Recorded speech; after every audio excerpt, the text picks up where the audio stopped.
today or tonight I have a running video. So basically I'm gonna show you how to make a green shake with only, let me see, I believe there are 5 or 6 ingredients.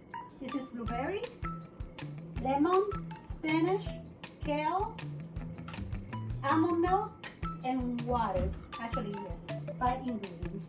So this is something that you can do in what, less than 5 minutes. I'm gonna do it right now so you guys can see it right here. I'm gonna do it right now. I'm gonna put everything in there. Put everything in there. Squeeze the lemon. Squeeze everything right there. You guys can see. I put that whole lemon in there so you guys see. And then I just add some almond milk. Just a little bit, not too much.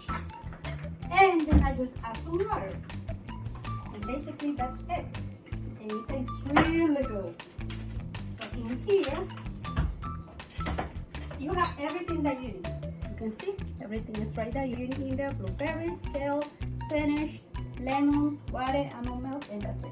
And then you just blend it. Just blend it for like 1 hour. So basically, that's how it looks. It's a green shake, very healthy. That's something that you guys can do. I don't drink it every day. Well, I try sometimes. It depends. Sometimes I drink it twice a week. Sometimes I drink it 3 times a week. Sometimes I drink it every day if I want it, because I don't follow any diet. I eat what I want to eat, and basically if I want to drink it every day, I drink it every day. And well, I just, I just want to show you how to make the green shake. It's very healthy and you're gonna love it, and it doesn't taste bad at all. So don't be scared, because a lot of people, when they talk about green shake, they get scared thinking that the green shake tastes really bad. This one, I promise you, it doesn't taste bad. So try it. It's very healthy.